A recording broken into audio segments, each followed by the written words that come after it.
हाँ जी सर, हमें बेसिकली तो ये प्रूव करना है कि एडजॉइंट ऑफ द एडजॉइंट के बराबर आता है mod to the power n-1 into n-2 into adjoint के। हमें बेसिकली तो ये प्रूव करना है कि एडजॉइंट ऑफ द एडजॉइंट के बराबर आता है mod to the power n-1 into n-2 into adjoint के, राइट सर।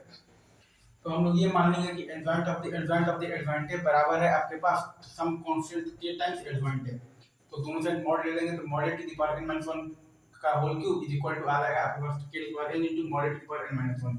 तो यहाँ से आपके पास k का वैल्यू आ जाएगा basically mod to the power n-1 का होल क्यूब माइनस n-1 और by n।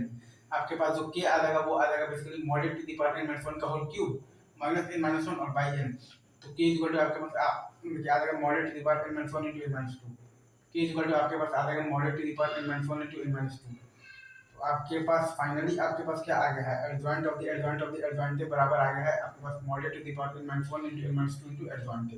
Adjoint of the adjoint के आपके पास बराबर आ गया है mod to the power n-1 into n-2 into adjoint. Again हमें बेसिकली प्रूफ क्या करना था कि एडजॉइंट ऑफ द एडजॉइंट के बराबर आता है आपके पास mod to the power n-1 into n-2 into adjoint के, राइट।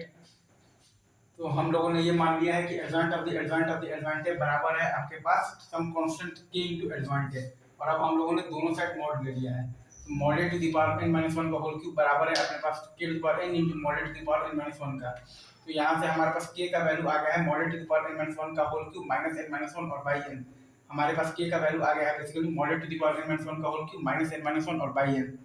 मतलब कि k का वैल्यू आ गया है हमारे पास mod to the power n-1 into n-2। मतलब कि k का वैल्यू आ गया है हमारे पास mod to the power n-1 into n-2।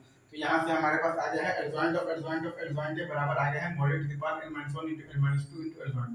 यहाँ से हमारे पास बेसिकली एडजॉइंट के बराबर आ गया है basically mod to the power n-1 into n-2 into adjoint. ये इंपॉर्टेंट डिवाइड याद रखिएगा। Thank you very much. Is it true?